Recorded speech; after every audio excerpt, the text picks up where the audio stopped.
మొత్తం మీద ఇక్కడ మణిపూర్లో 28 నెలల తర్వాత అంటే దాదాపు 2.5 సంవత్సరాల తర్వాత మణిపూర్లో పర్యటించిండు ప్రధాని నరేంద్ర మోడీ.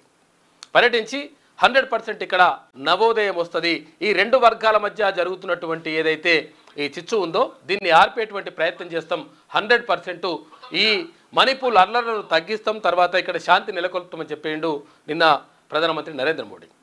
దాంతోపాటు 8,500 కోట్ల రూపాయలకు సంబంధించినటువంటి ప్రాజెక్టులకు శంకుస్థాపనలు, తర్వాత ప్రారంభోత్సవాలు, ఈ కథా కావ్యాంశంతో కూడా జరిగింది. అక్కడ ఉన్నటువంటి రెండు వర్గాల ప్రజలతోటి మాట్లాడి అంటే చాలామంది అక్కడ కొన్ని వందల మంది ప్రజలు పరస్పర దాడుల్లో చనిపోయినటువంటి ఘటన అక్కడ జరిగినప్పటికీ చాలాసార్లు ప్రతిపక్షాలు అడిగినాయి, ఎందుకు మీరు మణిపూర్ వెళ్ళట్లేదు అని చెప్పేసి. అంటే 2.5 సంవత్సరాల నుంచి ఒక్కసారి కూడా అక్కడ వెళ్ళలేదు.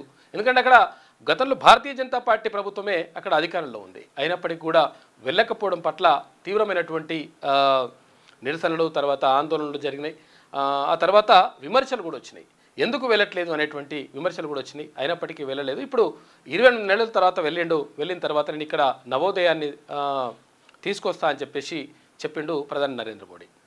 అయితే ఇంతకాలం ఏం చేసిండ్రు, మొత్తం కూడా అక్కడ మంటలు రగులుతూ ఉంటే కనీసం దాని గురించి పట్టించుకున్నటువంటి మీరు ఇప్పుడు 2.5 సంవత్సరాల తర్వాత వస్తారా అని చెప్పేసి ఇక్కడ ప్రియాంక గాంధీ, మల్లికార్జున ఖర్గే, తర్వాత రాహుల్ గాంధీ వీళ్ళందరూ కూడా అంటున్నటువంటి మాట. ఇక మరోవైపు రాష్ట్రానికి సంబంధించి కృష్ణా జలాల్లో ఎట్టి పరిస్థితుల్లో 71% అంటే తెలంగాణ వాటాను ఎట్టి పరిస్థితుల్లో వదుకునే ప్రసక్తే లేదు, ఒక్క చుక్క నీరు కూడా ఎక్కువ వాళ్ళకు వదలమని చెప్తా ఉన్నారు ముఖ్యమంత్రి రేవంత్ రెడ్డి, తర్వాత మంత్రి ఉత్తమ్ కుమార్ రెడ్డి. అంటే నిజంగా మరి చెప్తా ఉన్నారు కానీ నిజంగా ఇది ఆచరణలో సాధ్యమవుతుందా, లేకపోతే నిజంగా అటువంటి ప్రయత్నం చేస్తారా అనేటువంటి దానిపైనే ప్రధానంగా చర్చ జరుగుతూ ఉంది.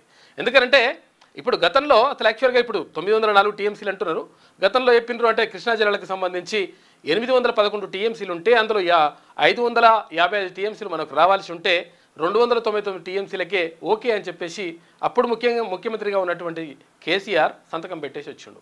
అయితే ఇప్పుడు మాత్రం 100% ఒక్క చుక్క నీళ్లు కూడా ఎక్కువ పోవడానికి వీల్లేదు, 71% నీళ్లను తెలంగాణ ప్రజలకు అందించేటువంటి ఏర్పాటు చేస్తామని చెప్తున్నారు. నిజంగా ఆ చిత్తశుద్ధితో ఉండాలి. ఎందుకంటే తెలంగాణ రాష్ట్రాన్ని సాధించుకున్నదే నీళ్లు, నిధులు, నియామకాలు, అందులో ముందుగా ఉన్నటువంటిది నీళ్లు. కాబట్టి ఆ నీటి వాటాల విషయంలో ఎట్టి పరిస్థితుల్లో తగ్గొద్దు అని చెప్పేసి అనుకుంటున్నారు. కానీ ఇక్కడ ఇప్పటికే అక్కడ పోతిరెడ్డిపాడు బొక్క పెట్టేసి అద్దెసుకుపోయినారు, తర్వాత రాయలసీమ లిఫ్ట్ ఇరిగేషన్ తోటి అక్కడ పోతున్నాయి, తర్వాత ఇక్కడ ఇప్పుడు బనకచెర్ల కడతా ఉన్నారు, రకరకాలుగా పోతిరెడ్డిపాడు ఈ రకరకాలుగా కృష్ణా గోదావరి వాటర్ని మొత్తం కూడా తీసుకోతున్నటువంటి పరిస్థితి కనిపిస్తూ ఉంది. కాబట్టి దీనికి అడ్డుకట్ట వేయాల్సినటువంటి అవసరం, బాధ్యత ప్రభుత్వం పైన 100% ఉన్నది.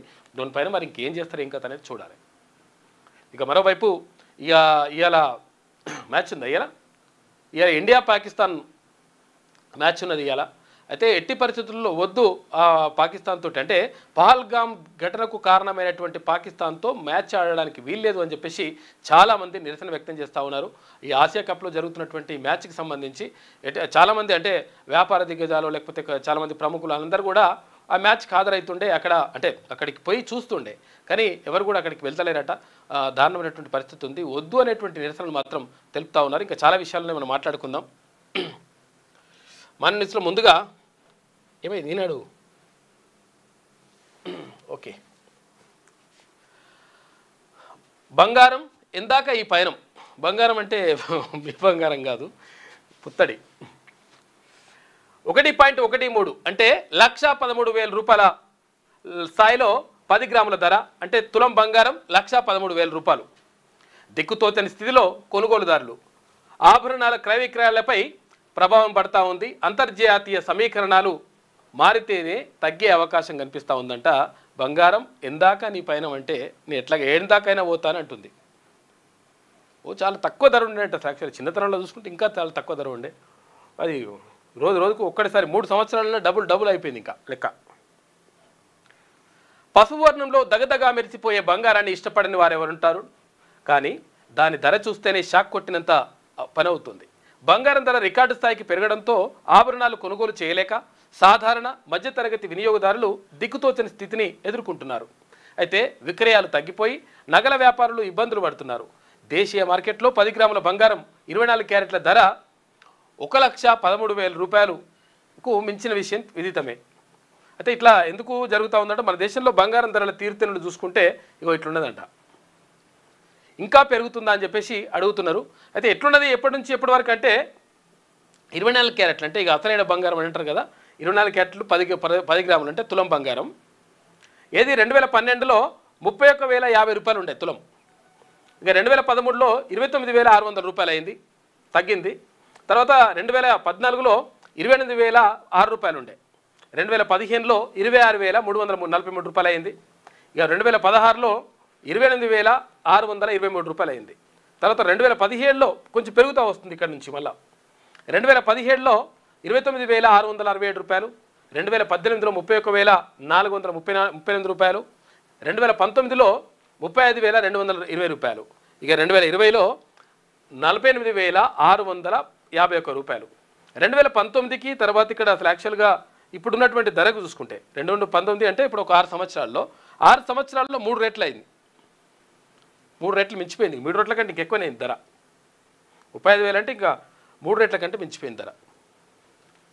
2020లో 48,651 రూపాయలు, 2021లో 48,720 రూపాయలు. ఇక ఒక అమాంతం పెరిగిపోతూ ఉంది ఇక్కడ. 2022లో 52,670 రూపాయలు. ఈ 2022 వరకు కొంత పెరుగుకుంటూ వచ్చింది. ఆ తర్వాత ధన్మం జంప్ అయిపోతుంది. 2023లో 65,330 రూపాయలు, 2024లో 80,450 రూపాయలు. ఇప్పుడు 2025లో ఇది సెప్టెంబర్ 12 నాటికి 1,13,210 రూపాయలు. మొత్తం భారీగా పెరిగిపోతూ ఉంది ధరలు. ఎందుకు పెరుగుతున్నాయి అని చెప్పేసి అడుగుతుంటే ఇంకా పెరుగుతుందా అని అడిగితే బంగారం ధర ఇప్పటికే అందనంత ఎత్తుకు చేరింది. స్వల్పకాలంలో ఇంకా ఎక్కువ పెరగడం కష్టమని పెట్టుబడి వ్యవహారాల నిపుణులు పేర్కొంటున్నారు. తక్కువ సమయంలోనే 24 క్యారెట్ల 10 గ్రాముల ధర 1,50,000 వరకు పెరిగినా ఆశ్చర్యం లేదనే అభిప్రాయాలు వినిపిస్తున్నాయి. అయితే డాలరైజేషన్ ప్రయత్నాలు, ట్రంప్ సుంకాలు బంగారం ధర కిందికి దిగిరాని పరిస్థితిని కల్పిస్తున్నాయని అంటున్నారు. ధర పెరగడానికి ప్రధాన కారణమే రష్యా ఉక్రెయిన్ యుద్ధం అయినప్పుడు అది ముగియకుండా ఎలా దిగొస్తుందనే ప్రశ్న తలెత్తుతోంది. తాజాగా జపాన్, ఫ్రాన్స్, నేపాల్ దేశాల్లో చోటు చేసుకున్న రాజకీయ పరిణామాలు పసిడిపై ప్రభావం చూపుతున్నాయి. ధర తగ్గకపోగా స్వల్పకాలంలో ఇంకొంత పెరిగే వీలుందని విశ్లేషకులు చెప్తున్నారంట. అయితే ఔన్సు బంగారం 3,800 రూపాయల డాలర్లకు పెరిగి ఆ తర్వాత కొంత దిగొచ్చని అని చెప్పి అంచనా వేస్తున్నారంట. మొత్తం మీద బంగారం ఇంకా పెరిగిపోయి లాస్ట్కు 1,50,000 దాకా వెళ్ళొచ్చు, ఆడిపోయి ఆగుతుందేమని చెప్పేసి అంటున్నారంట. ఎందుకంటే ఇక్కడ యుద్ధాలు జరిగేటప్పుడు లేకపోతే ఇక్కడ వ్యాపారాలు సరిగ్గా జరగనప్పుడు ఏం చేస్తారంటే సేఫ్గా ఉండేది ఏంటి అంటే బంగారం కొంటే సేఫ్గా ఉంటుంది అన్నట్టు. అంటే ఇక పెరుగుతుందో లేదో తెలియదు కానీ మొత్తం మీద తగ్గడం మాత్రం ఉండదు అని చెప్పేసి ఒక నమ్మకం ఉంటుంది. దాంతో దీని మీద పెట్టుబడులు పెడతా ఉంటారు. అందుకని బంగారం ధరలు భారీగా పెరిగిపోతుంటాయి. విరిగిన ఎముకను 3 నిమిషాల్లోనే అతికించేస్తుంది అని చెప్పేసి చైనా ఒక టెక్నాలజీని తీసుకొచ్చిందట. ఓ సూది ద్వారా విరిగిన ఎముకలను 3 నిమిషాల్లో అతికించే బోన్ గ్లూను చైనా పరిశోధకులు కనుగొన్నారు. తూర్పు చైనాలోని షెజాంగ్ ప్రావిన్స్లో బోన్ 02 అనే గ్లూను పరిశోధకులు ఈ నెల 10న ఆవిష్కరించారు. నీటి అడుగున వంతెనలు గట్టిగా అతుక్కునేటువంటి ఆల్చిప్పలను స్ఫూర్తిగా తీసుకొని ఈ పరిశోధనలకు శ్రీకారం చుట్టినట్లు బృందం నాయకులు లిన్ చాన్పింగ్ వెల్లడించారు. దీని పనితీరుపై ఆయన మాట్లాడుతూ కొత్తగా అభివృద్ధి చేసిన గ్లూ కేవలం 2-3 నిమిషాల్లోనే ఎముకలను బాగు చేస్తుంది. రక్త ప్రవాహం అధికంగా ఉండే వాతావరణంలోనూ ఇది పనిచేస్తుంది అని చెప్పేసి చెప్తున్నారు. మొత్తం మీద 3 నిమిషాలల్లో ఎముకలు అతుక్కుంటాయంట. విరిగిపోయిన ఎముకలు యాక్సిడెంట్ ఏమైనా అయితే విరిగిపోయిన ఎముకలు అతుక్కోవడానికి అట్లా ఉంటుందంట. పరిశోధనలు సక్సెస్ అని చెప్పేసి అంటున్నారు చైనాలో. మన దగ్గర రావాలంటే కొంచెం టైం పడుతుంది. ఇక కృష్ణా జలాల్లో రాష్ట్ర వాటా సాధిస్తాం, శాంతి సౌభాగ్యాలకు సాధిస్తాం, ట్రైబ్యునల్ ఎదుట బలమైన వాదనలు వినిపించాలి, 904 టీఎంసీలు కేటాయించేలా పట్టుబట్టాలి. నీటిపారుదల శాఖ నిపుణులు, న్యాయవాదులతో సీఎం రేవంత్ రెడ్డి నీటి వాటాల సాధనలో కేసీఆర్ ప్రభుత్వం విఫలమైందని చెప్పేసి ఆయన ఆరోపిస్తున్నాడు. అంటే కృష్ణా జలాలలో ఎట్టి పరిస్థితుల్లో మా నీటి వాటా సాధిస్తాం. నీటి వాటా ఎంత ఉంటుంది కృష్ణా జలాలు? మొన్న తిన్మన్మల్ల గారు వేసింది కదా, ఇప్పుడు మొత్తం మ్యాప్ వేసి చెప్తా ఉంటే అంటే 71% కృష్ణా జలాలు పరివాహక ప్రాంతం అంతా కూడా 71% పరివాహక ప్రాంతం ఎక్కడ తెలంగాణ రాష్ట్రంలో ఉన్నది. కాబట్టి 71% నీరు ఏదైతే ఉందో ఆ నీరు తెలంగాణకు రావాలి. ఆ 29% నీళ్లు ఆంధ్రాకు పోవాలి. ఇక ఇక్కడ గోదావరికి సంబంధించి చూసుకుంటే 81% మనకు రావాలి, 19% వాళ్ళకు పోవాలి.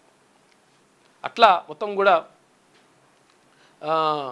అంటే నీటి వాటాలకు సంబంధించి అంటే 69% మనకు రావాలి, తర్వాత అక్కడ మిగతా 31% వాళ్ళకు పోవాలి. అయితే ఇట్లా నీటి వాటాలకు సంబంధించి 100% కృష్ణా జలాల్లో ఎట్టి పరిస్థితుల్లో చుక్క నీరు కూడా ఎక్కువ పోవడానికి వీలు లేదని చెప్తా ఉన్నారు. నిజంగా మరి దీనిపైన మాట మీద నిలబడతారా లేకపోతే మాట పక్కన నిలబడతారా అనేది చూడాలి. ఫస్ట్ కృష్ణాలో నికర మిగులు వరద జలాల్లో ఏవైనా సరే తెలంగాణకు చెందాల్సిన వాటాలో చుక్క నీరును కూడా వదులుకునేది లేదు. మన రాష్ట్రానికి న్యాయపరంగా రావాల్సిన 904 టీఎంసీల నీటి వాటాను సాధించి తీరుతాం. ఇందుకోసం ట్రైబ్యునల్లో సమర్థ వాదనను వినిపించడానికి అవసరమైన కార్యాచరణను సిద్ధం చేయాలి అని ముఖ్యమంత్రి రేవంత్ రెడ్డి ఆదేశించారు. అవసరమైన ఆధారాలన్నీ న్యాయ నిపుణులకు అందించాలని ఇంజనీర్లు అధికారులకు సూచించారు. మంత్రి ఉత్తమ్ కుమార్ రెడ్డి ఢిల్లీకి వెళ్లి ఈ విచారణలో పాల్గొంటారని, రాష్ట్ర ప్రయోజనాలను పరిరక్షించేందుకు బలమైన వాదనలు వినిపించాలని న్యాయ నిపుణులకు సూచించారు. ఈ నెల 23, 24, 25 తేదీల్లో ఢిల్లీలో కృష్ణా జల వివాదాల ట్రైబ్యునల్ విచారణ జరగనుండగా తెలంగాణ తుది వాదనలు వినిపించనుంది. ఈ సందర్భంగా అనుసరించాల్సిన వ్యూహంపై శనివారం హైదరాబాద్లోని కమాండ్ కంట్రోల్ సెంటర్లో ముఖ్యమంత్రి సమీక్ష నిర్వహించారు. నీటిపారుదల శాఖ మంత్రి ఉత్తమ్ కుమార్ రెడ్డి, సుప్రీంకోర్టు సీనియర్ న్యాయవాది సిఎస్ వైద్యనాథన్, కేంద్ర జలసంఘం మాజీ చైర్మన్ కె ఓహ్రా, నీటిపారుదల శాఖ సలహాదారు ఆదిత్యనాథ్ దాస్, ముఖ్య కార్యదర్శి రాహుల్ బొజ్జా, ప్రత్యేక కార్యదర్శి వీళ్ళందరూ కూడా పాల్గొన్నారంట. మొత్తం మీద నీటి వాటాలు మరి ఏం చేస్తారు ఇంకా అనేది చూడాలి. అధికారులు న్యాయ నిపుణుల సమీక్షలో మాట్లాడుతున్న సీఎం రేవంత్ రెడ్డి, పక్కన ఉత్తమ్ కుమార్ రెడ్డి. కృష్ణా నీటిని ఆంధ్రప్రదేశ్ అక్రమంగా తరలిస్తుండటంతో శ్రీశైలం, నాగార్జున సాగర్తో పాటు పులిచింతలలోని జల విద్యుత్ ప్రాజెక్టులు మూతపడే ప్రమాదం ముంచుకొచ్చింది. తెలంగాణ తరపున సరైన వాదనలు వినిపించేందుకు ఇదే మంచి అవకాశం. దీన్ని ఎట్టి పరిస్థితుల్లో జారవిడుచుకోవద్దని చెప్పేసి ముఖ్యమంత్రి చెప్తా ఉన్నాడు. నీటికి సంబంధించి అలా జరుగుతూ ఉంటే ఇక శాంతి సౌభాగ్యాలకు చిహ్నంగా మారుద్దాం. మణిపూర్ ప్రజలకు ప్రధాని మోడీ పిలుపునిచ్చిండు. హింసను వీడాలని గ్రూపులకు విజ్ఞప్తి. 2 గ్రూపులు అక్కడ కొట్టుకుంటున్నాయి. ఘర్షణల తర్వాత తొలిసారిగా పర్యటన, నిరాశ్రయ బాధితులకు ఓదార్పు. ఘర్షణలతో చీలిపోయిన మణిపూర్ను శాంతి సౌభాగ్యాలకు చిహ్నంగా మారుద్దామని ఆ రాష్ట్ర ప్రజలకు ప్రధానమంత్రి నరేంద్ర మోడీ పిలుపునిచ్చారు. హింసను వీడాలని అక్కడి గ్రూపులకు విజ్ఞప్తి చేశారు. తమ ప్రభుత్వం మణిపూర్ ప్రజల వెంటే ఉంటుందని హామీ ఇచ్చారు. జాతుల ఘర్షణతో అట్టుడికిన మణిపూర్లో తొలిసారిగా శనివారం ఆయన పర్యటించారు. మణిపూర్లో 8,500 కోట్ల రూపాయల అభివృద్ధి పనులకు శంకుస్థాపనలు చేశారు. అయితే పలువురు బాధితులను పరామర్శించారు. అనంతరం ఇంపాల్తో పాటు కుకీలా ఆధిపత్యం ఉన్న చురాచాంద్పూర్లో జరిగినటువంటి బహిరంగ సభలో మాట్లాడారు. ఆశలు, ఆకాంక్షలకు ప్రతిరూపం మణిపూర్. దురదృష్టవశాత్తు హింస వల్ల అందమైన రాష్ట్రంపై మరక పడింది. కొద్దిసేపటి కిందటే సహాయక శిబిరంలో బాధితులతో వారితో మాట్లాడిన తర్వాత మణిపూర్లో సరికొత్త సూర్యోదయం చూస్తానని ఆశ, నమ్మకం కలిగినాయని చెప్పేసి నిన్న ప్రధానమంత్రి నరేంద్ర మోడీ అక్కడ మాట్లాడాడు. మణిపూర్లోని చురాచాంద్పూర్లో పర్యటనలో భాగంగా ఘర్షణ కారణంగా నిరాశ్రయులైనటువంటి ఓ మహిళతో నిన్న మాట్లాడాడు. చాలా మందితో అక్కడ మాట్లాడినంట. మాట్లాడి శాంతి సౌభాగ్యాలను ఇక్కడ దానికి నిలయంగా ఉండాలి అని చెప్పేసి చెప్పిండు నిన్న ప్రధాని నరేంద్ర మోడీ. ఇక వాట్సాప్లో కేసు పరిష్కారం చేసిందంట. ఎక్కడ? నిజామాబాద్ జిల్లాలో జడ్జి గారు. నిజామాబాద్ కోర్టులో శనివారం జరిగిన లోక్ అదాలత్లో ఓ బెంచ్ వద్దకు కేసు పరిశీలనకు వచ్చింది. అయితే కేసు రాజీకి ఫిర్యాదుదారుడు సమ్మతించినట్లు జిల్లా మొదటి అదనపు కోర్టు మేజిస్ట్రేటు ఖుష్బూ ఉపాధ్యాయకు నిందితుడు విన్నవించాడు. ఆమె స్పందించి పోలీసు అధికారులతో సహకారంతో వాట్సాప్ ద్వారా ఫిర్యాదుదారుడితో మాట్లాడారు. తాను దూర ప్రాంతాల్లో ఉన్నందున హాజరు కాలేకపోయానని, రాజీ సమ్మతమేనని న్యాయమూర్తికి తెలుపగా న్యాయమూర్తి కేసును పరిష్కరించారు. ఇలా సులభంగా కేసును పరిష్కరించేందుకు చొరవ చూపిన అధికారులకు ఇరు వర్గాలు కృతజ్ఞతలు తెలిపినాయంట. ఇక్కడ ఏమైందంటే అసలు యాక్చువల్గా ఇక్కడ లోక్ అదాలత్ పెడితే లోక్ అదాలత్కి సంబంధించి ఒక వర్గం వాళ్ళు వచ్చేసి ఇంకొక వర్గం వాళ్ళు రాలేదు. వాళ్ళేమో దూరం ఉన్నారంట. మరి దూరం ఉన్నారు అంటే మరి వీళ్ళేమో వచ్చిన వాళ్ళు ఏం చెప్తున్నారు? లేదు ఇద్దరు మేము కాంప్రమైజ్ అయినాం కాబట్టి కేసు కొట్టేయాలని చెప్పేసి అక్కడ కోర్టు అది జడ్జికి విజ్ఞప్తి చేశారు. మరి కొట్టేయాలంటే మరి వాళ్ళు మనుషులుగా రావాలి కదా అని చెప్పేసి జడ్జి అడిగిందంట. అడిగితే లేదు వాళ్ళు రాలేకపోతున్నారు, దూరంలో ఉన్నారు, కావాలంటే మేము వాట్సాప్లో మాట్లాడిపిస్తామని చెప్పేసి అక్కడ ఏర్పాట్లు చేసేసి వాట్సాప్లో మాట్లాడిస్తే లేదు మాకు ఇష్టమే, మేము ఇద్దరము కాంప్రమైజ్ అవుతున్నామని చెప్పేసి అక్కడ వాట్సాప్లో చెప్పడంతో ఈమె ఓకే అన్నదంట. ఎవరు జడ్జి గారు ఓకే అని చెప్పేసి మొత్తం కూడా తీర్పు ఇచ్చేసిండ్రు.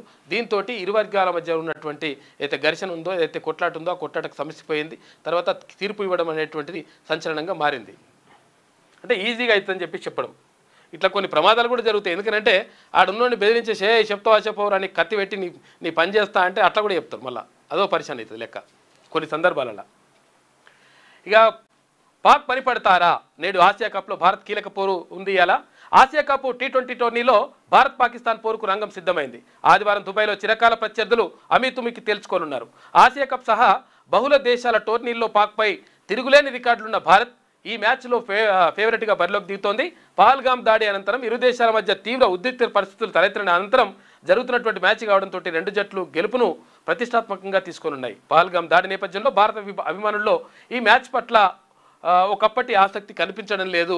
ఇంకా నిరసన వ్యక్తం చేస్తూ ఉన్నారంట. ఏం ఆడతారా బాబు ఆ దొంగ కొడుకులతోటి అని చెప్పేసి అంటున్నారట. అమెరికాలోనూ ధరలు పెరుగుతున్నాయి. అగ్రరాజ్య పౌరుల ఖర్చులపైన ప్రభావం కనిపిస్తోంది. త్వరలో కొన్ని భారత ఉత్పత్తులు ఇక్కడ కనిపించకపోవచ్చు. కొత్త విద్యార్థులు రాకపోవడంతో వర్సిటీల ఆదాయంలో కోత పడింది. ప్రాంగణ నియామకాలు తగ్గినాయి. ఈనాడు ఇంటర్వ్యూలో Kansas university professor PV Varaprasad అంటుండట. అక్కడ అమెరికాలో కాన్సస్ యూనివర్సిటీలో పనిచేస్తున్నటువంటి ప్రొఫెసర్గా పనిచేస్తున్నటువంటి పివి వరప్రసాద్ అంటుండు, ఎట్టి పరిస్థితుల్లో అమెరికాలో కూడా ధరలు పెరుగుతాయి. ఇక అక్కడ కూడా ఇబ్బందులు పడుతూ ఉన్నారు. కాకపోతే ఏంటంటే మనకు కూడా దెబ్బ పడ్డది, వాళ్ళకి దెబ్బ పడ్డది. తర్వాత మన పిల్లలు అక్కడ పోకపోవడంతో అక్కడ కాలేజీలో కూడా దెబ్బ పడుతుంది. రకరకాలుగా ఇట్లా నష్టం జరుగుతుంది అనేటువంటి విషయము ఆయన చెప్పిండు. సుంకాల పెంపు, వీసాల జారీలో కఠిన నియమాలు, యూనివర్సిటీల్లో ప్రవేశాలపై ఆంక్షల ప్రభావం భారత్పైనే కాకుండా అమెరికా స్థానికులతో పాటు ఎన్ఆర్ఐ కుటుంబాలపైన పడుతోందని యుఎస్లోని కాన్సస్ యూనివర్సిటీలో feed and future sustainable intensification innovation ప్రయోగశాల director professor doctor PV Varaprasad వెల్లడించారు. భారతదేశం నుంచి పలు రకాల ఆహార, వ్యవసాయ ఉత్పత్తులు, నిత్యావసర వస్తువులను అమెరికా దిగుమతి చేసుకుంటోంది. సుంకాల కారణంగా దిగుమతులు ఒకవేళ తగ్గితే అంటే ఇప్పుడు ఏమవుతుంది, సుంకాలు అధిక సుంకాలు ఇప్పుడు ₹1,00,000 అంటే ₹1,50,000 అవుతుంది, ₹1,00,00,000 అంటే ₹1,50,00,000 అవుతుంది. ఇట్లయితే ఏమవుతుంది, ధరలు పెరగడం ద్వారా ఇంత రేటు మేమెందుకు పెట్టుకుంటామని చెప్పేసి ప్రత్యామ్నాయంగా చూసుకుంటారు. ఒకవేళ ఛాయ్ దొరకలేదు అనుకో కాఫీ తాగుతారు. అట్లా ఇక్కడ వస్తువులు కూడా ప్రత్యామ్నాయంగా వేరే చూసుకోవడం వల్ల భారత్కు దెబ్బ పడుతుంది, అటు అమెరికా కూడా భారీగా రేట్లు పెంచుకోవాల్సినటువంటి పరిస్థితి ఏర్పడుతుంది అని చెప్పేసి అక్కడ ప్రొఫెసర్ అంటుండు. అక్కడ ఎంఎస్ పూర్తి చేసిన ఉద్యోగాలు రావడం లేదనే ప్రచారం వాస్తవం ఎంత అని చెప్పేసి అంటే అవును వాస్తవమే అని చెప్పేసి అంటున్నాను నేను. అవును, కొత్త వారికి వెంటనే ఉద్యోగాలు రావడం లేదు. అమెరికా ప్రభుత్వం అంకుర సంస్థలకు కొన్ని ప్రయోజనాలు, నిధులు తగ్గింపుతో ఉద్యోగాలపైన ప్రభావం పడింది. కొత్తగా ఎంఎస్ డిగ్రీ చేసిన వారిని తీసుకోవడానికి కంపెనీలు వెనుకాడుతున్నాయి. అయితే విద్యలో ప్రతిభ చూపిన వారికి, అదనపు నైపుణ్యాలు, మంచి కమ్యూనికేషన్స్, నాయకత్వ లక్షణాలు ఉన్న వారికి ఉద్యోగాలు వస్తున్నాయట. లేకపోతే ఉద్యోగాలు కష్టమవుతుందంట. ఆడ కూడా జీవన స్రవంతిలోకి మావోయిస్టు సుజాత పునరావాసానికి 25 లక్షల డీడీ అందజేసిన డీజీపీ అని చెప్పేసి ఒక వార్త కనిపిస్తూ ఉంది. మావోయిస్టులకు భారీగా ఎదురు దెబ్బలు తగులుతూ ఉన్నాయి. ఎందుకనంటే ఇక్కడ ఎవరైతే కేంద్ర హోంశాఖ మంత్రి అమిత్ షా చేసినటువంటి ప్రకటనతోటి 2026 మార్చి 31 కల్లా మొత్తం కూడా భారతదేశంలో మావోయిజాన్ని తర్వాత నక్సలిజాన్ని ఎట్టి పరిస్థితుల్లో తుడిచివేస్తామని చెప్పే ప్రకటన చేయడంతో పాటు ఆపరేషన్ కగార్ పేరుతోటి మొత్తం కూడా ఉన్నటువంటి అడవులన్నింటినీ కూడా జల్లెడబట్టి అక్కడ ఉన్నటువంటి మావోయిస్టులను తీసుకొచ్చేసి ఎన్కౌంటర్ చేస్తున్నటువంటి పరిస్థితి కనిపిస్తూ ఉంది. దీంతో మావోయిస్టులు తర్వాత ఇక్కడ నక్సలైట్లు ఉండలేనటువంటి పరిస్థితి నెలకొన్నది. ఎందుకంటే టెక్నాలజీ పెరిగిపోయింది. గతంలో అసలు యాక్చువల్గా అడవుల్లోకి వెళ్ళిపోతే వాళ్ళు ఎక్కడ ఉన్నారో తెలుసుకునేటువంటి ప్రయత్నం అంటే తెలుసుకునే అవకాశం లేకుండా పోతుండే. కానీ ఇప్పుడు టెక్నాలజీ పెరిగింది. తర్వాత ఇంకోటి డ్రోన్లు వచ్చినాయి. డ్రోన్లు వచ్చిన తర్వాత ఎంత అడవుల్లో ఉన్నా కానీ ఆ డ్రోన్లను దించి నైట్ పూట చీకట్లో కూడా అక్కడ కనిపించేటువంటి అవకాశం ఉంటుంది. మనుషులు కనిపించేటువంటి టెక్నాలజీ ఉంది. దీంతో ఎక్కడ ఉన్నా కానీ వాళ్ళని పట్టుకునేటువంటి పరిస్థితులు ఉన్నాయి. తర్వాత ఫోన్లో కానీ లేకపోతే కమ్యూనికేషన్స్ వ్యవస్థ ఒకవేళ దాన్ని ఉపయోగిస్తే ఈజీగా వాళ్ళు దొరికిపోయినటువంటి పరిస్థితులు కనిపిస్తున్నాయి. దీంతో ఏం చేయాలనో అర్థం కాని పరిస్థితుల్లోకి వెళ్ళిపోయింది ఇక్కడ మావోయిస్టులు కానీ తర్వాత ఇక్కడ నక్సలైట్లు కానీ. అయితే ఇటువంటి గడ్డు పరిస్థితుల్లో కూడా కొంతమంది పోరాటం చేస్తూ ఉన్నారు. ఇంకా కూడా మేము తుపాకీ గొట్టం ద్వారానే లేకపోతే ఈ వీటి ద్వారానే అంటే అక్కడ ప్రజల్లో రాజ్యాధికారం సాధిస్తామనేటువంటి మాట వాళ్ళు చెప్తా ఉన్నారు. కానీ ఇది పరిస్థితులు మాత్రం అందుకు అనుకూలంగా కనిపించట్లేదు. కాబట్టి ఈ నేపథ్యంలోనే కొంతమంది ఇప్పుడు ఈ మావోయిస్టు సుజాత లాంటి వాళ్ళు కొంతమంది లొంగిపోతున్నటువంటి పరిస్థితి కనిపిస్తూ ఉంది. లొంగిపోయి జీవన స్రవంతిలోకి వచ్చి ప్రజాస్వామ్యబద్ధంగా ప్రజాస్వామ్యయుతంగా ఈ తుపాకులు బీకాపు ఇవన్నీ కాకుండా ప్రజాస్వామ్యయుతంగా పోరాటం చేస్తే 100% ప్రజలకు మంచి చేసేటువంటి అవకాశం ఉంటుంది. పరిస్థితులు తర్వాత మారినప్పుడు తర్వాత ఆ పందాన్ని కూడా మార్చుకోవాల్సినటువంటి అవసరం ఉంటుంది. మేము ఇప్పుడు కూడా హింసనే చేస్తాం, తుపాకులే పడతామంటే పరిస్థితులు అందుకు అనుకూలంగా లేవు అని చెప్పేసి విశ్లేషకులు అంటున్నారు. కాబట్టి అది కూడా ఆలోచిస్తే మంచిగా ఉంటుంది.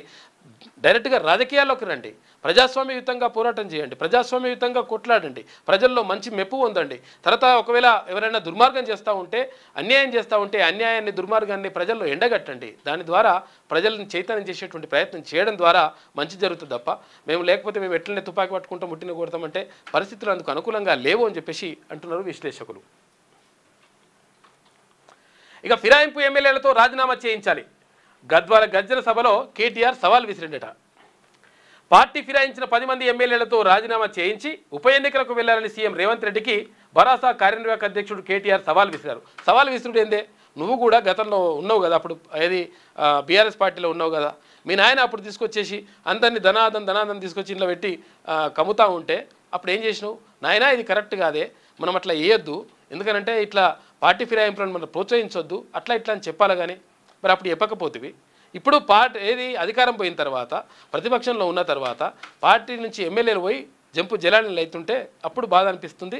సవాల్ విసురుడు ఇప్పుడు మళ్ళీ ఆ సవాల్ ఎందుకు అప్పుడే విసిరేసి మీ నాయన నువ్వు సవాల్ తీసుకో, వీళ్ళందరినీ కూడా మళ్ళీ పోటీ చేయమని చెప్పు, వీళ్ళని గెలవమని చెప్పు, గెలిచిన తర్వాతనే మన దగ్గర రమ్మని చెప్పు అని చెప్పింటే నిజంగా అసలు గ్రేట్గా అయిపోతుండే. నువ్వు ఎవరు కేటీఆర్ అంటే మంచిగా అసలు యాక్చువల్గా అద్భుతంగా మంచి మేధావి, తర్వాత న్యాయబద్ధంగా ఉంటాడని చెప్పేసి ఒక ఆలోచన ఉంటుండే. కానీ అప్పుడేమో ధనాదం గుంజితివి, ఇప్పుడేమో అట్టెట్లయితుందని అన్నవాడితివి.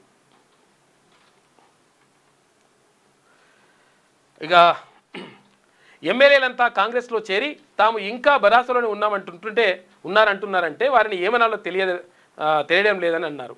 అయితే ప్రభుత్వంలోని చాలామంది మంత్రులు అవినీతిలో కూరుకుపోయారని విమర్శించారు. గ్రూప్ 1 ఉద్యోగాల్లో అక్రమాలు జరిగాయని ఆరోపించారు. మీరు చేస్తారు అదే పని, మళ్ళీ ఇప్పుడు వీళ్ళు ఇదే బట్టే. శనివారం గద్వాల తేరు మైదానంలో భరత ఆధ్వర్యంలో సభ నిర్వహించినట. రాజీనామా ఎమ్మెల్యేలతోటి ఏది ఫిరాయించిన ఎమ్మెల్యేలను రాజీనామా చేయాలని చెప్పేసి అంటున్నాడు. వాళ్ళు ఫిరాయించలేదు, నీ పార్టీలో ఉన్నంటే కూడా నువ్వు నమ్ముతలేవా, ఏం చేయాలి ఇప్పుడు? ఇక పరిస్థితి గాడికి వచ్చింది లెక్క. ఇక జీతంతో పాటు 10% కమిషన్ తీసుకుంటామని చెప్పేసి యూపీ ఎమ్మెల్యే అంటుండు. డైరెక్ట్ చెప్పేసిండు ఆయన.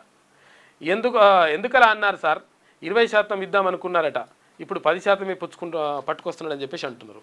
20% ఇచ్చినోడు కూడా 10% ఇస్తున్నట్టు ఇప్పుడు, ఎందుకంటే ఆయన 10% అన్నాడు కాబట్టి అట్లా అయిందట కథ. ఎమ్మెల్యే డైరెక్ట్ బరాబర్ ఒప్పుకున్నాడు, మా జీతాలు వస్తాయి, జీతంతో పాటు ఇట్లా 10% కమిషన్ వస్తుందని చెప్పిండట. అట్లా ఎప్పుడు తక్కువ చెప్తారు అలా, కానీ ఆయన చెప్పిండు బాగానే. ఇది ఈనాడులో ఉన్నటువంటి ప్రధాన కథనాలు. అయితే ఒకసారి వెలుగు చూద్దాం. ఇవాళ ఇండియా పాకిస్తాన్ మ్యాచ్ రద్దు చేయాలంటూ దేశవ్యాప్తంగా నిరసనలు వెల్లువెత్తుతూ ఉన్నాయి. ఆసియా కప్లో భాగంగా ఇండియా పాకిస్తాన్ జట్లు ఆదివారం రాత్రి 8 గంటలకు తలపడనున్నాయి. ఇవాళ రాత్రి ఇక మ్యాచ్ను రద్దు చేయాలంటూ శనివారం దేశవ్యాప్తంగా నిరసనలు వెల్లువెత్తాయి. పహల్గామ్ ఉగ్రదాడి నేపథ్యంలో పాక్తో మ్యాచ్ ఏమిటని అభిమానులు మండిపడుతున్నారు. ఇక దుబాయ్ వేదికగా జరుగుతున్న ఈ క్రికెట్ మ్యాచ్ను చూసేందుకు ఫ్యాన్స్, సెలబ్రిటీలు, వ్యాపారవేత్తలు ఇతరత్ర ఎవరు కూడా పెద్దగా అక్కడికి పోతలేరట. అట్లున్నది పరిస్థితి అక్కడ. ఇక భారత్ పాక్ వ్యతిరేకంగా పూణేలో నిరసన తెలుపుతున్న, మ్యాచ్కు వ్యతిరేకంగా పూణేలో నిరసన తెలుపుతున్న ఆప్ కార్యకర్తలు అని చెప్పేసి అక్కడ. కృష్ణా జలాల్లో చుక్క నీరు కూడా వదులుకోం, 904 టీఎంసీల వాటా సాధించుకొని తీరాలి. న్యాయ నిపుణులు, ఇరిగేషన్ అధికారులకు సీఎం రేవంత్ రెడ్డి సూచించిండు. ఈ నెల 23, 24, 25 తేదీల్లో కృష్ణా ట్రిబ్యునల్లో తుది వాదనలు. గత బీఆర్ఎస్ ప్రభుత్వం ఏపీకి 512 టీఎంసీలు కట్టబెట్టి తెలంగాణకు అన్యాయం చేసింది. తెలంగాణకు ఎంత 299 సార్లు అని చెప్పి సంతకం పెట్టొచ్చినట్టు కాక అట్లా అయింది లెక్క. పోతిరెడ్డిపాడు నుంచి రోజుకు 10 టీఎంసీలను ఏపీ మళ్లిస్తున్నది. పట్టిసీమ, పులిచింతల, చింతలపాడు వరకు అక్రమ నీటి తరలింపుపై ట్రిబ్యునల్కు ఆధారాలు సమర్పించాలి. మంత్రి ఉత్తమ్ కుమార్ స్వయంగా విచారణలో పాల్గొంటారని చెప్పేసి ముఖ్యమంత్రి చెప్పిండు. ఇక ఏఐ భ్రమలో పడొద్దు అని చెప్పేసి క్యాన్సర్కు వ్యాక్సిన్ కొత్త అధ్యాయం అని చెప్పేసి ఇక్కడ ఈ సంచికతో పాటు 4 పేజీల సప్లిమెంటరీ కూడా ఇస్తున్నది సండే సందర్భంగా ఐతారం. ఇక నేపాల్ నార్మల్ అయిందంట. 5 రోజుల పాటు అట్టుడికిన నేపాల్లో క్రమంగా సాధారణ పరిస్థితులు నెలకొంటున్నది. శనివారం షాపులు తెరుచుకున్నాయి. తాత్కాలిక ప్రధానిగా బాధ్యతలు చేపట్టిన సుశీలా కర్కి ఘర్షణలలో గాయపడిన వారిని, నష్టపోయిన వారి బాధితులను ఆమె పరామర్శించిందంట. ఇండియాపై టారిఫ్లు పెద్ద డీల్. రష్యా నుంచి ఆయిల్ కొనుగోలు చేస్తున్న ఇండియాపై 50% టారిఫ్లు విధించడం అంత తేలికైన విషయం కాదని అమెరికా ప్రెసిడెంట్ డొనాల్డ్ ట్రంప్ అన్నారు. మనోనికి మైండ్ దొబ్బినట్టుంది నిజంగా. ఇది 2 దేశాల మధ్య ఉద్రిక్తతలను సృష్టించిందని చెప్పారు. రష్యాపై చర్య తీసుకోవడం కోసం భారత్తో విభేదానికి తాము సిద్ధమయ్యానని చెప్పాడట. ఇట్లుండదు మనోని కథ. ఇక సబ్బులు, షాంపులు, హార్లిక్స్ ధరలన్నీ కూడా తగ్గుతున్నాయట. ఎందుకంటే GST తగ్గిస్తారు కాబట్టి. స్లాబులు, పర్సనల్ కేర్, తర్వాత ఫుడ్ వస్తువులపై ప్రభుత్వం GST తగ్గించిన తర్వాత వాటి ధరలు తగ్గుతున్నట్లు యూనిలివర్ ప్రకటించింది. కొత్త ధరలు సెప్టెంబర్ 22 నుంచి అమల్లోకి వస్తాయని చెప్పిందంట. వీటన్నిటి ధరలు తగ్గుతాయట. వాగులో సంచి కడిగేందుకు వెళ్ళిన 4 చనిపోయినట. పాపం, చాలా దారుణమైనటువంటి ఘటన. ఖాళీ యూరియా సంచిని వాగులో కడిగేందుకు వెళ్ళిన 4 అందులో మునిగి మృతి చెందారు. కుమ్రంభీం ఆసిఫాబాద్ జిల్లా వాంకిడి మండలం దాబా గ్రామంలో శనివారం ఈ విషాద ఘటన జరిగిందట. పాపం, అంటే యూరియా వేసిన తర్వాత యూరియా ఆ బస్తాన్ని మళ్ళీ వాడుకుంటారు. అంటే కింద వేసుకోవడానికో లేకపోతే ఎక్కడ ఏదో రకంగా వాడుకుంటారు, లేకపోతే అందులో వస్తువులు పెట్టుకోవడానికో వాడుకుంటారు. అయితే యూరియా ఉంటే కొంచెం అట్లా వాసన వస్తుంది. తర్వాత అది కెమికల్ కాబట్టి దాన్ని కడిగేస్తే బాగుంటుందని చెప్పేసి వాగులోకి దిగినరంట. వాగులో దిగితే 4 కొట్టుకుపోయినరు, చనిపోయినరు. పాపం. ఇక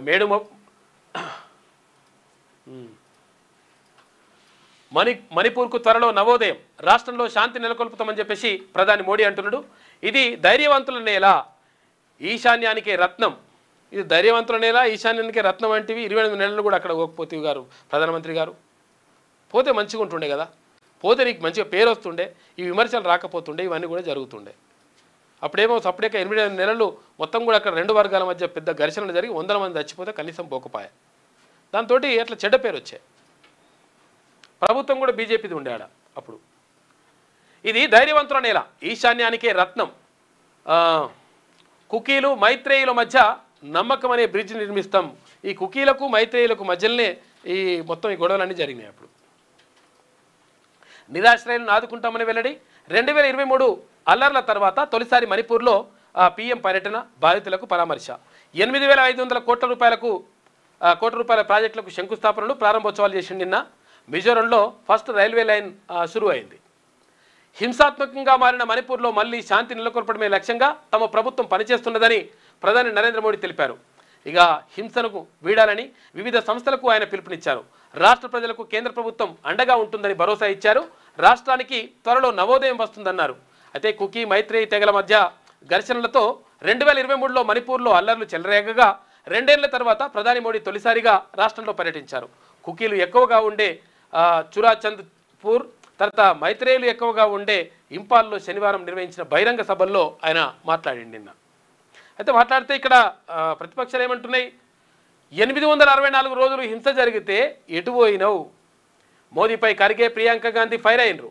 46 సార్లు ఫారెన్ టూర్కు వెళ్ళారు, కానీ ఒక్కసారి మణిపూర్కు వెళ్ళలే. ఈ పని ఎప్పుడో చేసి ఉండాల్సిందని చెప్పేసి అంటున్నారు వాళ్ళు. నిజంగా కూడా చేసి ఉంటే మంచిగా ఉండేది, విమర్శలు రాకపోతుండే.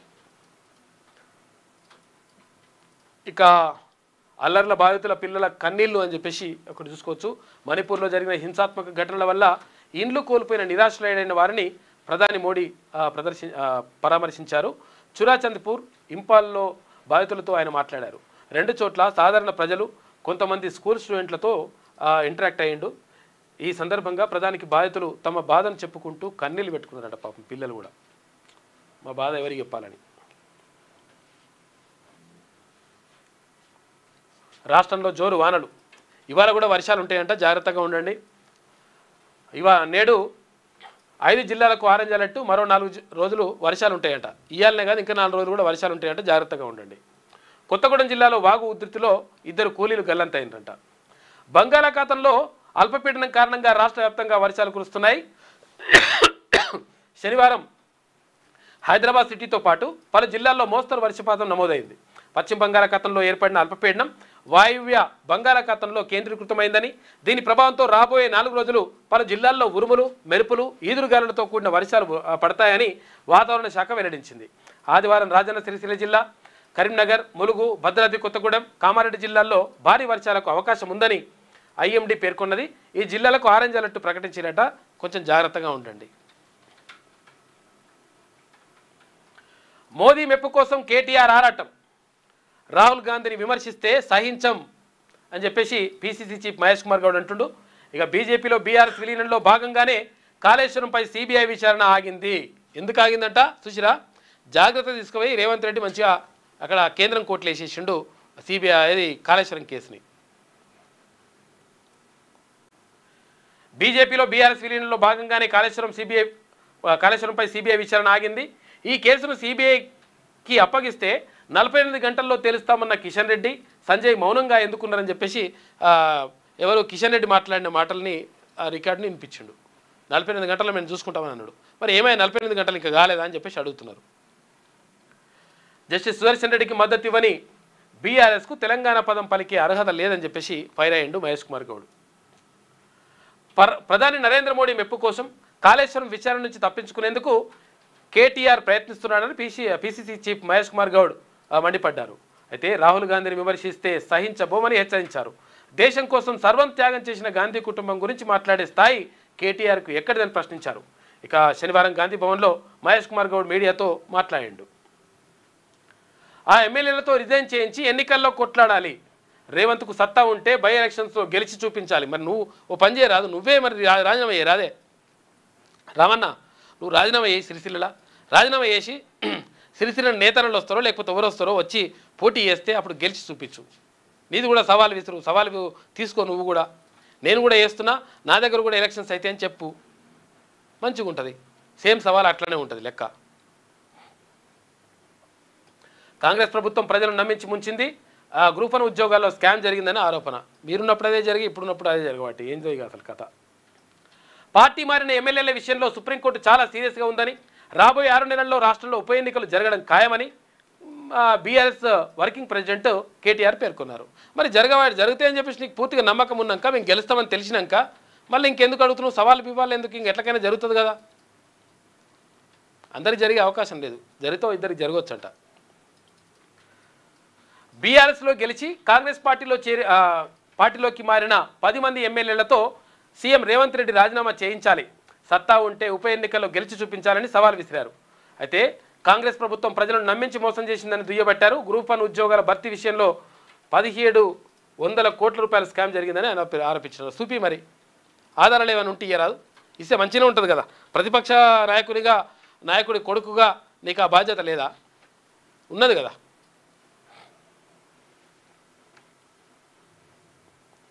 ఇక స్కూల్లో అల్ఫాజోలం డెన్ అంట. ఓవైపు పాఠాలు, మరోవైపు మత్తుమందు తయారీ.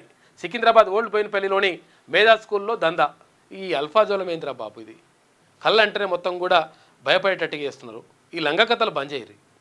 ఎందుకనంటే నిజంగా స్వచ్ఛమైనటువంటి కళ్ళు ఆరోగ్యానికి మంచిదని చెప్పేసి అక్కడ చాలామంది చెప్తూ ఉంటారు. అది ఆ పరిశోధనలో కూడా తేలింది. అది కాకుండా ఈ అల్ఫాజోలం, బిల్ఫాజోలం అదొకటి ఇదొకటి మందులు కలిపి ఈ ఆగం చేసి అతను యాక్చువల్గా కళ్ళంటేనే భయపెట్టేట్టుగా తయారు చేస్తున్నారు పబ్లిక్ని. అది స్కూల్లో పెట్టినట్టు వీడు లంగ కథలు. 2 రూమ్స్లో ప్రత్యేకంగా ల్యాబ్ ఏర్పాటు చేసిందట. స్కూల్ ఓనర్ సహా 3 అరెస్టు. 8 కిలోల అల్ఫాజోలం, 21 లక్షలు స్వాధీనం చేసుకున్నట. విద్యార్థులు చదువుకునే స్కూల్ని అల్ఫాజోలం తయారీకి అడ్డాగా మార్చారు. ఓవైపు క్లాసులు చెప్తూనే మరోవైపు కళ్ళులో కలిపే అల్ఫాజోలం తయారు చేస్తున్నారు. అయితే స్కూల్ ముసుగులో జరుగుతున్న ఈ దందా గుట్టును ఈగల్ ఫోర్స్ పోలీసులు శనివారం గుట్టు రట్టు చేశారు. మహబూబ్ నగర్ జిల్లాకు చెందిన మారెడ జయప్రకాష్ గౌడ్ సికింద్రాబాద్ ఓల్డ్ బోయినపల్లి సాయి కాలనీలో మేధా స్కూల్ నడుపుతున్నాడట. నడుపుతున్న స్కూల్ నడుపుతున్నారు. ఇదేం కథ?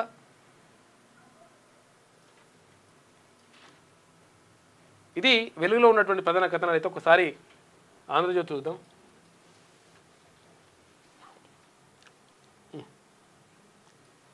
ఇదా రైట్. చుక్క నీటిని వదలొద్దు. చుక్క నీటిని వదలొద్దు కానీ టీఎంసీలు వదిలేరు. మరి అదో పరిశానం. మేము చుక్క నీరు అన్నాం కానీ టీఎంసీలు అనలే కదా అని మళ్ళీ అదో పరిశానం పెట్టకండి.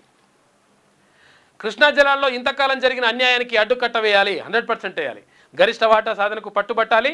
ఆధారాలని ట్రిబ్యునల్కు అందించాలి. రాష్ట్రానికి మొత్తం 904 టీఎంసీలు రావాలి. 299 టీఎంసీలకు ఒప్పుకొని గత సర్కార్ తెలంగాణకు తీరని అన్యాయం చేసింది. వాస్తవం అది.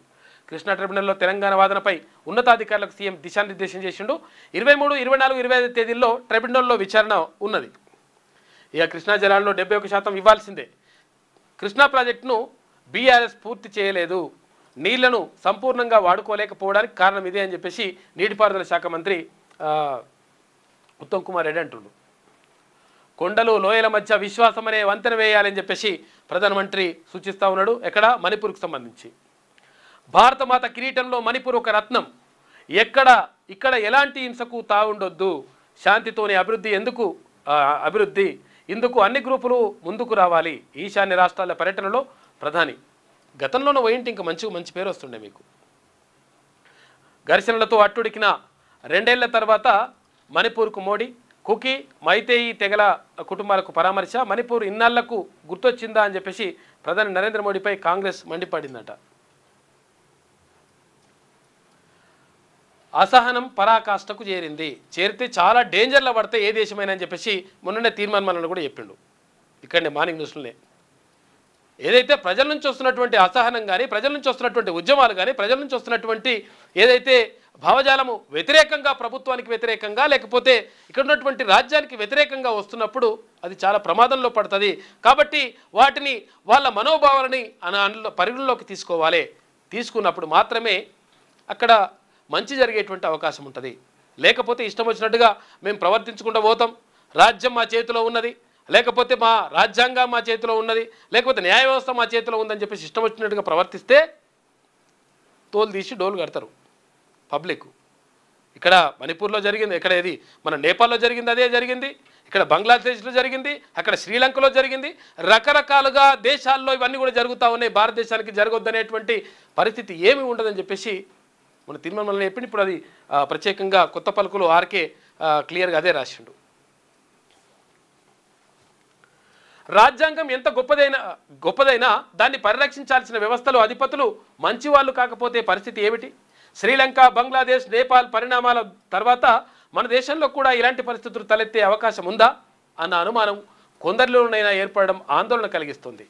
శ్రీలంక, బంగ్లాదేశ్, నేపాల్లో రాజ్యాంగం లోపభూయిష్టంగా ఉందని కాదు, పాలకులు బాధ్యతారహితంగా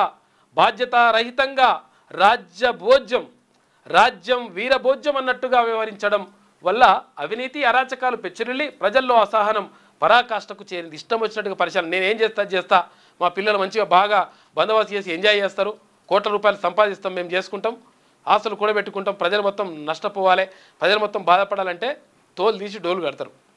నేపాల్ లెక్క, అక్కడ శ్రీలంక లెక్క. ఇక్కడ శ్రీలంకలో అట్లా అధ్యక్షుని ఉరికించుకొట్టిరు, ఇక్కడ నేపాల్లో అదే జరిగింది. ఇక్కడ ప్రధానమంత్రి అక్కడ షేక్ హసీనా ఉంటే బంగ్లాదేశ్లో అదే జరిగింది. కాబట్టి ఇక్కడ కూడా మనం అంతా మంచి జరగాలంటే ఏం చేయాలి? ప్రజల మనోభావాలకు అనుగుణంగా ప్రజలు ఏమైతే కోరుకుంటున్నారో, ప్రజలు ఏవైతే నిజంగా భావిస్తున్నారో దాని పట్ల మరి కరెక్ట్గా ఉండాల్సినటువంటి అవసరం, బాధ్యత అక్కడ ప్రభుత్వాలపైన ఉంటుంది. అధికార దురహంకారంతో వ్యవహరిస్తూ అవినీతి అక్రమాలకు పాల్పడిన ప్రభుత్వాలపై మన ప్రజలు బ్యాలెట్ను బుల్లెట్లా ప్రయోగించారే కానీ పొరుగు దేశాల్లో వలె విధ్వంస చర్యలకు పాల్పడలేదు. ఇందుకు మన సమాజాన్ని చూసి మనం గర్వించాలి. అయితే ప్రజలు మాత్రమే ఎల్లవేళలా విఘ్నత ప్రదర్శించాలనుకోవడం అత్యాశ అవుతుంది. ప్రజలు మాత్రమే సపరేట్ కూర్చోవాలి, మేమైతే ఇష్టం వచ్చినట్టుగా చేస్తామంటే లంగకథలు చేస్తే ఎట్టి పరిస్థితుల్లో అట్లా ఉండదు లెక్క అని చెప్పేసి చెప్తా ఉన్నారు విశ్లేషకులు. అయితే ప్రజలు మాత్రమే ఎల్లవేళలా విఘ్నత ప్రదర్శించాలనుకోవడం అత్యాశ అవుతుంది. భిన్న మతాలు, భిన్న సంస్కృతులు, భిన్న భాషల సమాహారం కనుక ఆ చిన్న దేశాలలో వలె తిరుగుబాట్లు చేయరు. అంత మాత్రాన ప్రజలను టేకెన్ ఫర్ గ్రాంటెడ్ అన్నట్టు తీసుకోకూడదు.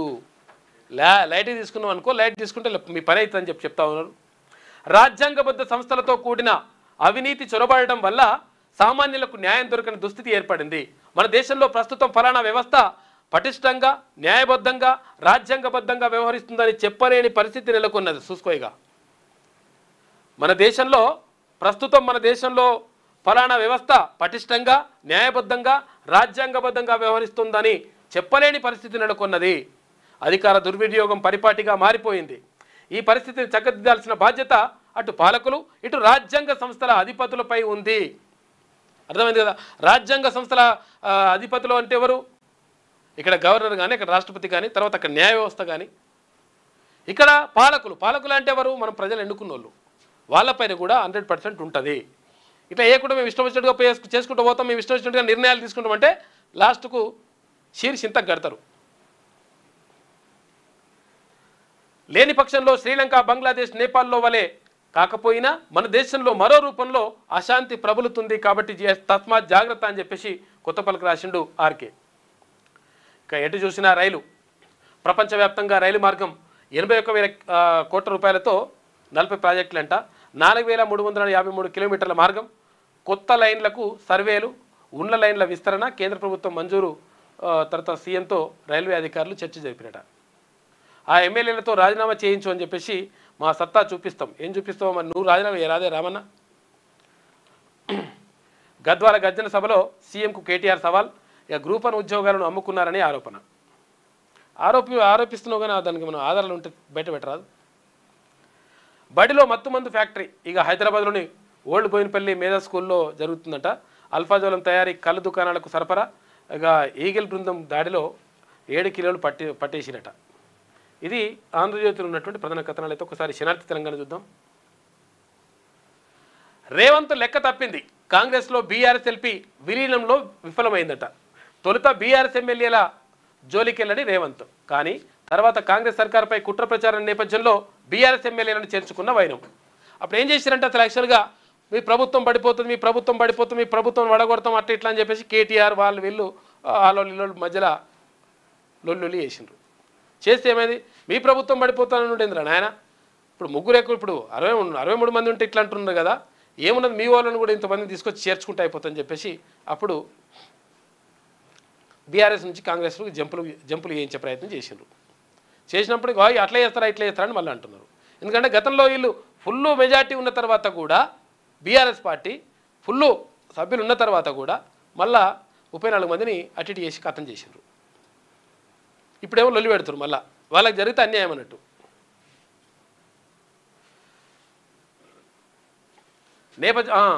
అప్పుడే ఆపరేషన్ ఆకర్ష్ ప్రారంభించిండ్రు. ఆ తర్వాతే కాంగ్రెస్లో 10 మంది బీఆర్ఎస్ ఎమ్మెల్యేల చేరిక. కానీ ఆ తర్వాత చేరికలు బంద్ అయినాయి. 10 మందే జాయిన్ కావడంతో చిక్కుల్లో రేవంత్. ఇక కాంగ్రెస్లో చేరిన వారిని కాపాడుకోలేక అవస్థలు. గతంలో కేసీఆర్ 2 సార్లు సిఎల్పిని విలీనం చేసుకున్న వైనం. కేసీఆర్ మాదిరి బీఆర్ఎస్ ఎల్పీని కాంగ్రెస్లో మెర్జ్ చేసుకోవడంలో మాత్రం విఫలమైందని చెప్పేసి అంటున్నారు. అంటే ఇది ఇంత పర్సెంటేజ్ ఉంటే మనం విలీనం చేసుకోవచ్చు అనేటువంటిది ఉంటుందన్నమాట. ఆ అవకాశం లేకుండా పోయింది. దాంతో కొంతమంది అయిపోయినారు. మళ్ళీ అట్లా అవుతుంది, మా పార్టీ మొత్తం పోతే బీఆర్ఎస్ ఎల్పీని మొత్తం చేసుకుంటే అయిపోతుండే. అట్లా వేసుకోవాలంటే చాలామంది ఎమ్మెల్యేలు కావాలి. కాబట్టి కొంతమంది వచ్చారు కాబట్టి అది కుదరలేదు. కుదరకపోతే ఇప్పుడు ఏమవుతుందో మళ్ళీ కొంచెం ఇబ్బందులు పడ్డని చెప్పేసి ఒక కథనం కనిపిస్తూ ఉంది శనార్థి తెలంగాణలో. ముఖ్యమంత్రి రేవంత్ రెడ్డి లెక్క తప్పింది. బీఆర్ఎస్ ఎమ్మెల్యేల జాయినింగ్ విషయంలో ఆయన ఎక్కడో తప్పటడుగు వేశారు. కాంగ్రెస్ అధికారంలోకి రాగానే బీఆర్ఎస్ ఎల్పీ పూర్తిగా తుడిచిపెట్టుకుపోతుందని ఆ పార్టీ శ్రేణులు భావించాయి. సహజంగా దూకుడు స్వభావాన్ని ప్రదర్శించే రేవంత్ భరాసా కోరలు పీకేస్తారని కేడర్ ఎక్స్పెక్ట్ చేసింది. ఆ పార్టీలో మెజార్టీ శాసనసభ్యులను కాంగ్రెస్లో చేర్చుకోవడం ద్వారా బీఆర్ఎస్ ఉనికి ఉండదని భావించారు. అయితే కాంగ్రెస్ పార్టీ సగటు కార్యకర్త ఒకటి భావిస్తే ముఖ్యమంత్రి రేవంత్ రెడ్డి తొలుత మరోలా ఆలోచన చేశారు. బీఆర్ఎస్ 10 ఏళ్ల పాలనలో కాంగ్రెస్ పార్టీని కేసీఆర్ పూర్తిగా నిర్వీర్యం చేశారు. అయినా 10 ఏళ్ల తర్వాత మళ్ళీ తమ పార్టీ అధికారంలోకి రాగలిగిందని రేవంత్ రెడ్డి భావన. అలాంటప్పుడు బీఆర్ఎస్ శాసనసభ్యులను కాంగ్రెస్లో చేర్చుకోవడం ఏంటని ఎందుకని ఆయన అనుకున్నారు. కానీ కాంగ్రెస్ సర్కార్పై కుట్ర జరుగుతుందని బీఆర్ఎస్ బీజేపీ పార్టీలు కుమ్మక్కై తెలంగాణలో ప్రభుత్వాన్ని పడగొట్టొచ్చనేటువంటి ప్రచారం సర్కార్ ఏర్పడిన తొలినాళ్లలో సాగింది. ఈ నేపథ్యంలో బొటాబొటి మెజారిటీతో అధికారంలోకి వచ్చినటువంటి కాంగ్రెస్ ప్రభుత్వాన్ని సుస్థిరపరచుకునేందుకు ముఖ్యమంత్రి రేవంత్ రెడ్డి ఆపరేషన్ ఆకర్ష్ తెరలేపిండు. అందులో భాగంగానే పలువురు బీఆర్ఎస్ శాసనసభ్యులకు కాంగ్రెస్ కండువా కప్పి ఇలా తీసుకొచ్చిన తర్వాత ఇట్లా అయిందని చెప్పేసి ఒక కథనం కనిపిస్తూ ఉంది. ఇక సురేఖ వర్సెస్ నాయని చిచ్చురేపిన భద్రకాళి ధర్మకర్తల నియామకం అంట. తనకు తెలియకుండా ఆలయ డైరెక్టర్ను నియమించడంపై ఎమ్మెల్యే నాయని మండిపాటు. ఇక నాయని కామెంట్స్పై మంత్రి సురేఖ ఫైర్ అయింది. ఇద్దరు ఒకటే జిల్లా, కాకపోతే ఏంటంటే ఇక్కడ దేవాదాయ శాఖ మంత్రిగా అక్కడ కొండా సురేఖ ఉన్నారు. మంత్రిగా ఇద్దరు డైరెక్టర్లను నియమిస్తే ఇబ్బంది ఏంటని ఆగ్రహం వ్యక్తం చేసిండట. మతం ఆధారంగా చర్యలేంది? హిందువులన్నా హిందూ పండుగలన్నా చులకనెందుకు? అట్లయితే సమాజంలో విభజన వస్తుంది, జిల్లాల్లో టెర్రరిస్ట్ యాక్టివిటీస్ పెరిగాయి, లవ్ జిహాద్ జరుగుతుంటే కాంగ్రెస్ ప్రభుత్వం ఏం చేస్తుంది?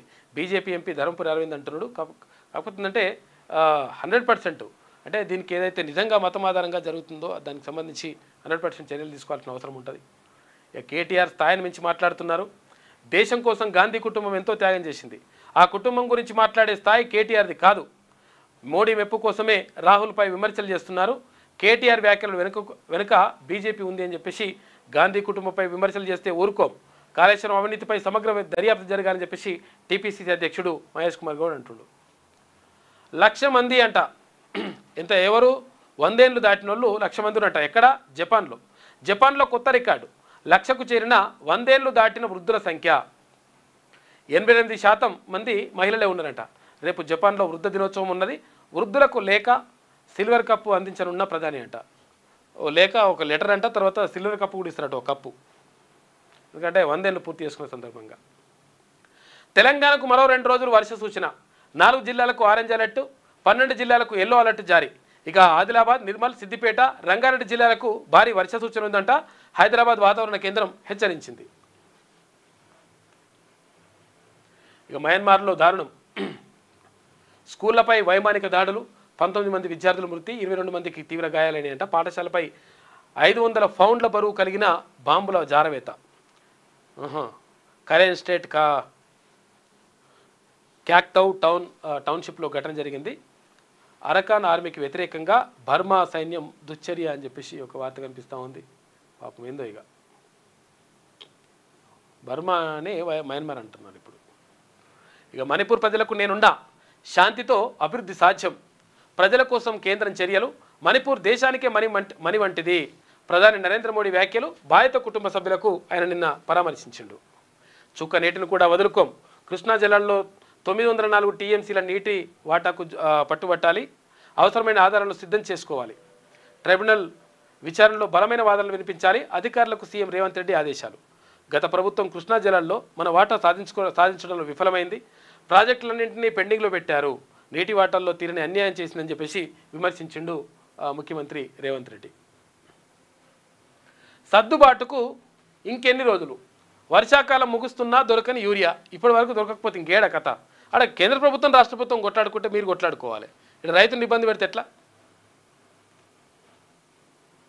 రైతులకు శాపంగా కేంద్ర రాష్ట్రాల నిర్లక్ష్యం. యూరియా కోసం అర్ధరాత్రి క్యూ లైన్లు, ఇక పోలీస్ స్టేషన్లో టోకెన్లు అందజేతలు. ఆందోళనలు చేస్తున్న అన్నదాతలు పంట ఎండేదాకా యూరియా దొరకదేమో అని చెప్పేసి అసహనం వ్యక్తం చేస్తారు. భారీగా పంట దిగుబడి తగ్గే అవకాశం ఉందంట యూరియా లేక. రైతులు నేరస్తులా? అప్పట్లో లగచర్ల దళితులకు సంఖ్యలు వేశారు.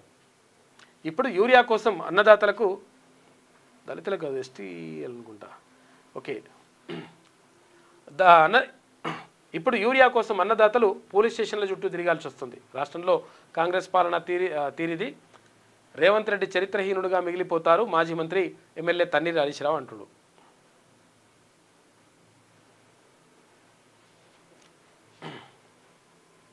ఇక శనార్థి ఎఫెక్ట్ అంట. నకరికల్ కీచక ఉపాధ్యాయుడు సస్పెండ్ అయ్యిండు. 10వ తరగతి విద్యార్థినిపై లైంగిక వేధింపులకు గురి చేసిన ఆరోపణలపై డీఈఓ యాక్షన్ తీసుకున్నాడు. శనార్థి కథనానికి స్పందించిన డీఈఓ భిక్షపతి. నకరికల్ జిల్లా పరిషత్ ఉన్నత పాఠశాలలో స్కూల్ అసిస్టెంట్ టీచర్గా పనిచేస్తున్న మామిడి శ్రీనివాస్ను డీఈఓ భిక్షపతి సస్పెండ్ చేశారు. 10వ తరగతి విద్యార్థిని పట్ల టీచర్ మామిడి శ్రీనివాస్ అసభ్యంగా ప్రవర్తించినట్లు, ఆమెను లైంగికంగా వేధించినట్లు శనార్థి తెలంగాణ పత్రికలో కథనం ప్రచురితమైందట. అయితే శనార్థిలో వచ్చిన కథనంపై విచారణ చేసినటువంటి డీఈఓ మామిడి శ్రీనివాస్పై వచ్చిన ఆరోపణలు నిజమేనని తేలడంతో శనివారం ఆయనని సస్పెండ్ చేశాడ. తొక్కాల లింగాలకు నిజంగా ఇటువంటి లింగాలను కొడుకుల్లో ఒక్కొక్కరిని. టీచర్ అంటే ఎంత గౌరవం ఉంటుంది, ఎంత మంచిగా మార్గదర్శకంగా ఉండాలి. పిల్లల మీద మీ ప్రతాప్, మీ లంగా కొడుకు, ఇటువంటి వాళ్ళ వల్ల మొత్తం కూడా టీచర్లకు చెడ్డ పేరు వస్తుంది. చాలామంది మంచోళ్ళు ఉంటారు, కానీ ఇటువంటి లంగల వల్ల దెబ్బ పడుతుంటుంది. పోలీసులను తెలుసుకోండి, చైతన్యం కండి అని చెప్పేసి ఇది పుస్తకమే రాస్తట్టుండు అన్న సకినాల సుధాకర్ పటేల్ ప్రత్యేక వ్యాసం రాసిండు. కాబట్టి తెలుసుకుంటే మాత్రం చాలా మంచి ఉపయోగపడుతుంది. ఒక్క సిరా చుక్క 1,00,000 మెదళ్లకు కదలిక. ఒకడు కుతికెల దాకా మెక్కినోడు మరొకడు మింగమెతుకులేనోడు. ఇద్దరికీ గొంతు పెగలదు, ఇద్దరికీ ఊపిరాడదు, ఇద్దరి అవస్థకి ఒకే కారణం తినలేక అన్యాయాన్ని ఎదిరించేటోడు. నాకు ఆరాధ్యుడని నినదించిన తెలంగాణ విప్లవ సాహితీ శిఖరం ప్రజాకవి కాళోజీ నారాయణరావు నా గొడవలో ఎంత గొప్పగా చెప్పాడో, ప్రజాకవి ప్రజల చైతన్యమైనప్పుడే సమన్యాయం, సాధికారత, సామాజిక న్యాయం మెరుగైన సమాజం సాధ్యమవుతుందని చెప్పేసి రాసిండు సకినాల సుధాకర్ పటేల్.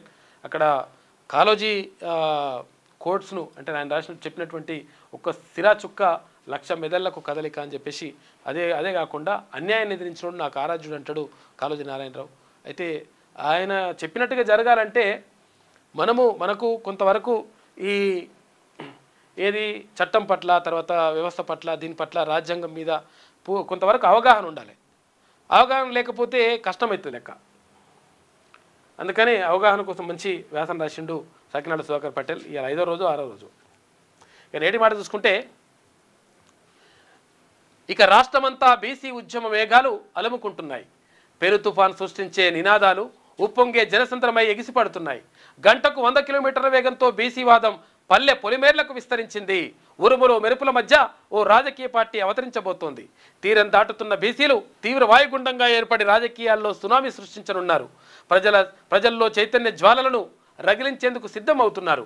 అగ్రవర్ణ పార్టీల్లో భూకంపం పుట్టించి కాలంతో పోటీపడి రాజ్యాధికారం వైపు అడుగులేస్తున్నారు. పాత రాజకీయాలను పాతరేసి కొత్త రాజకీయాల్లో నూతన ఒరవడికి తెరలేపుతున్నారు. యువతను రాజకీయాల్లోకి ఆహ్వానిస్తున్నారు. ప్రకృతి బీసీలకు అనుకూలంగా సహకరిస్తుంది. అందరి నోళ్లల్లా తీర్మానం రేపే పేరే వినిపిస్తుంది. ఎన్నో ఏళ్ల నుంచి కొనసాగుతున్న అగ్రవర్ణాల పెత్తనం రేపటి నుంచి తోక ముడవనుంది అని చెప్పేసి పెద్దపల్లి రాజన్న ఆశాభావంతో మంచి నేటి మాట రాసిండు. బీసీలకు సంబంధించి బీసీల పార్టీకి సంబంధించి ఇక రైతుల పాలిట శాపంగా మారిన యూరియా అని చెప్పేసి పాపం అంటే ఎంత పరిస్థితిని మొత్తం వివరిస్తూ గంటా సోమన్న ఒక ప్రత్యేక వ్యాసం రాసిండు. ఇక్కడ ప్రజాస్వామ్య వ్యవస్థలో నిలువు దోపిడీ చేస్తున్న ట్రాఫిక్ సిబ్బంది అని చెప్పేసి తాడిశెట్టి క్రాంతి కుమార్ తెలంగాణ బీసీ మహాసేన రాష్ట్ర కన్వీనర్ రాసిండు. అయితే ట్రాఫిక్ సిబ్బంది కొంతమంది అట్లా చేస్తుంటారేమో, కానీ ట్రాఫిక్ నిబంధనలు పాటించడం మాత్రం 100% అవసరము. ఎందుకంటే అది మన కోసం పాటించాలి, వాళ్ళ కోసం కాదు కదా. సరే కొంతమంది ఏం చేస్తుండ్రో ఏం కథనో తెలియదు, కానీ మొత్తం మీద దాన్ని ట్రాఫిక్ నిబంధనలు పాటించడం మాత్రం మనందరి బాధ్యత. నడిగడ్డపై తొడగొట్టిన గులాబీ గద్వాలలో గర్జన అని చెప్పేసి తొడగొట్టు గత ఎత్తినాడే తొడగొట్టినాడే అంటే గట్టుంటుంది కథ. ఏం తొడగొడతావే, ఇంకా అహంకారం తగ్గకపోతే కష్టమవుతుంది లెక్క. ఇప్పటికే కష్టమైపోయింది. ఉప ఎన్నికలకు వచ్చే దమ్ముందా? ఆ 10 మందితో రాజీనామా చేయించు సీఎం రేవంత్కు కేటీఆర్ సూటి ప్రశ్న అంట. సవాల్, నువ్వే రాదు రాజీనామా చేసి రారాదు. పోలీస్ స్టేషన్లో రైతన్నలు ఇది రైతు సభ కాదు యూరియా రభస అని చెప్పేసి పరిస్థితి నిజంగా కూడా దారుణంగానే ఉంది. యువ రైతు ప్రాణం తీసిన యూరియా, సొసైటీ వద్ద తోపులాట, డబ్బులు పోగొట్టుకున్న సుమన్, భార్యాభర్తల మధ్య గొడవ, నగదు గొడవనంట, మనస్తాపంతో రైతు ఆత్మహత్య, భద్రాద్రి కొత్తగూడెం జిల్లా ఇల్లెందులో ఘటన జరిగింది. యూరియా దొరక్క ఆందోళన, గడ్డి మందు తాగిన రైతు, మంత్రి సీతక్క ఇలాకాలో ఘటన అని చెప్పేసి ఇవి ఇట్లా వేసుకొస్తుంటుందండి. కాకపోతే యూరియా మాత్రం అందించాల్సిన అవసరం అవుతుంది. పాపం ఆదివాసీ మహిళల అరెస్టు, ఇది హరితహారం కాదు పోలీస్ దుర్మార్గం అని చెప్పేసి ఇటువంటి ఎన్ని చేసిండ్రు అసలు యాక్చువల్గా. సరే ఇప్పుడు కూడా కరెక్ట్ కాదు, ఎట్టి పరిస్థితుల్లో ఆదివాసీ మహిళల్ని అరెస్ట్ చేయడం కానీ వాళ్ళని ఇబ్బంది పెట్టడం కానీ కరెక్ట్ కాదు. కాకపోతే ఏంటంటే బీఆర్ఎస్ సర్కారులో మహిళలు ఏది బాలింతలకు కూడా సంఖ్యలు వేసి జైల్లో పెట్టిండ్రు, ఖమ్మం జైల్లోనే.